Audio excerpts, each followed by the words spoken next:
Un plan de vie, c'est très important pour toi pour justement, avoir une vision claire et ne pas être dans le flou. Le matin, quand tu te réveilles, les journées s'accumulent, le temps s'accumule et parfois on n'a aucune idée de ce que l'on veut faire de notre vie. On n'a pas d'idée de plan de vie et donc on vit dans le flou. On ne sait même pas combien d'argent on veut gagner, on ne sait même pas où on veut partir en vacances, même peut-être pas partir en vacances, mais on ne connaît même pas notre style de vie, notre lifestyle. Un plan de vie va vraiment t'aider à justement avoir une vision claire des choses que tu veux faire. Tu peux simplement écrire ton plan de vie sur une tablette, sur ton téléphone, sur un carnet comme moi j'aime bien, j'ai acheté un carnet comme ceci, tu vois, en papier, et j'aime bien écrire sur ce carnet-là.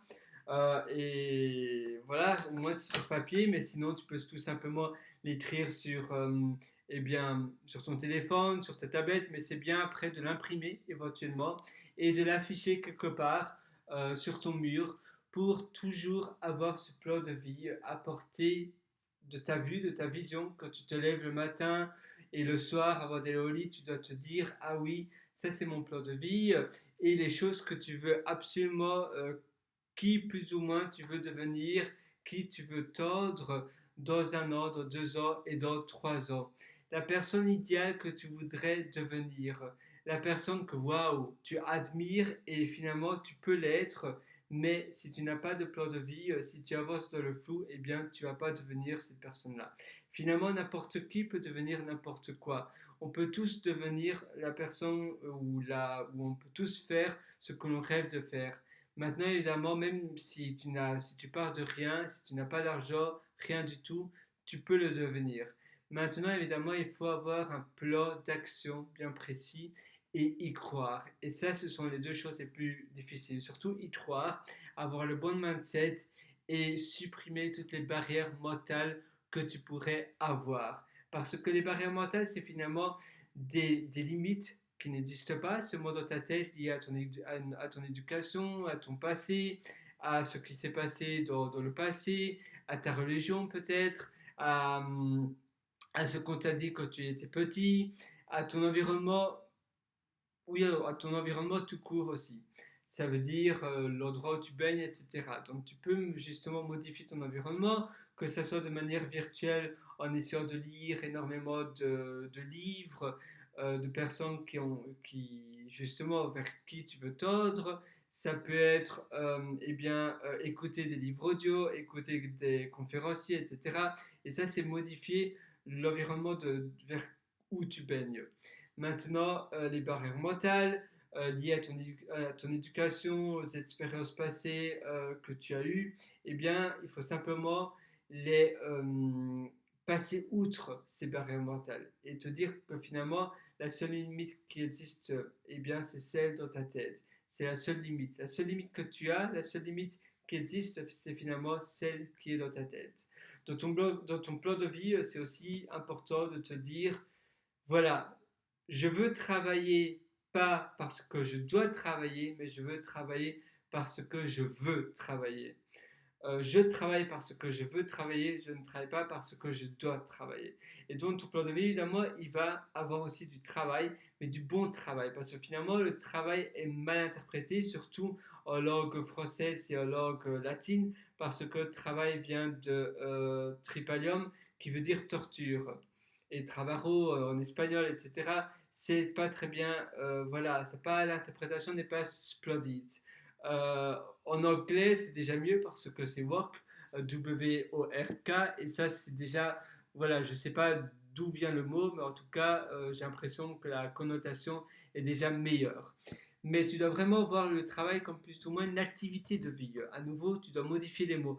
La puissance de modifier les mots, c'est vraiment ultra puissant. Rien que modifier les mots, ça peut aussi te permettre d'élargir les limites du possible que toi tu as dans ta tête. On parlait des barrières mentales, et bien parfois peut-être c'est parce que tu te dis les mauvais mots. Et rien que modifier le sens ou les mimiques des mots, ça va te permettre d'aller beaucoup plus loin. On parlait évidemment du travail et remplacer le travail par activité de vie, par, oui, activité de vie, ou bien ça peut simplement être eh bien, un but, une vision, une mission de vie. Une mission de vie, ça s'interprète plus ou moins bien. Essaie vraiment de vraiment t'imaginer, toi, dans 1 an, dans 2 ans, dans 3 ans, avec eh bien, ta mission que tu as et la mission exactement de qui tu voudrais vraiment tordre. Et ça, c'est vraiment très important. Et ainsi, tous les jours, tu sais, voilà, tu vas essayer de faire une petite action qui va contribuer à ta vision sur le long terme. Et finalement, ta vision sur le long terme, ça va être ton plan de vie. Et finalement, tu peux avoir une multitude de vies, de plans de vie, parce que tu peux à chaque fois créer un différent tous les 1 an, tous les 2 ans et tous les 3 ans. Enfin, c'est important aussi de te dire que ça peut changer. Évidemment, ça doit rester positif et tout aussi ambitieux, mais tes plans de vie peuvent changer. Elles ne doivent pas rester statiques parce que tu changes. Parfois, tu apprends de nouvelles choses. Peut-être tu constates que tu n'aimes pas trop finalement le plan de vie que tu avais créé, finalement, ça te convient plus trop. Peut-être ton lifestyle a changé aussi, ton style de vie, etc., etc. Et donc, c'est important que ton plan de vie s'adapte et se moule à ta vie, ton évolution, mais cela doit rester optimiste et ne doit pas descendre, ne doit pas diminuer en taux d'optimiste, j'ai envie de dire. Parce que ça peut être, on se sent un peu plus déprimé, on a le moral un peu moins haut et donc on va changer son plan de vie, pas pour ajouter de nouvelles choses, mais pour tout simplement se dire oh non, finalement, j'arriverai jamais à faire ça, eh bien, je vais supprimer ça, ça et ça. Non, ça, c'est pas justement le but. Ça peut s'adapter, mais ça doit toujours rester à la même hauteur de tes ambitions que tu avais écrit. Et c'est important d'être vraiment ambitieux parce que justement, au plus fort tu vas être ambitieux, au plus haut tu vas être ambitieux, et bien au plus haut tu as des chances de réussir. Mieux vaut viser la Lune, et même si tu arrives dans l'espace, c'est déjà bien, que viser les nuages et voilà, ça va pas, voilà. Si tu vises Mars et que tu arrives déjà dans les étoiles à la hauteur eh bien, de la Lune, et bien c'est déjà chouette, tu vois. Mais au moins tu auras visé tellement haut que au moins tu es déjà arrivé sur la Lune. Si tu avais visé les nuages, et bien peut-être que tu arriverais seulement à la hauteur des avions, et même bien plus bas, à la hauteur d'une montagne. Donc voilà, finalement, c'est un peu comme la loi de Parkinson.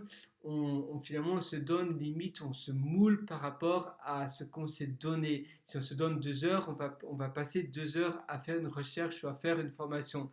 Si on s'est donné 1 heure, finalement, on va faire exactement la même chose, mais en moins de temps. Parce qu'on va être plus stimulé. On prend finalement le temps qui nous est alloué, qu'on s'est auto-alloué. Et c'est la même chose pour ses ambitions. On se donne finalement, voilà, si on s'alloue ça comme ambition, c'est rare qu'on va aller encore plus haut. Donc c'est vraiment important que tu te challenges vraiment. C'est tout pour cette session et tu peux toujours aller sur mon site Pierre Writer, donc pierrewriter.com pour plein d'autres astuces. Et tu as aussi d'ailleurs mon livre que j'ai récemment publié sur Amazon. Tu tapes simplement le succès 2022 et tu le trouveras. Allez, à très bientôt.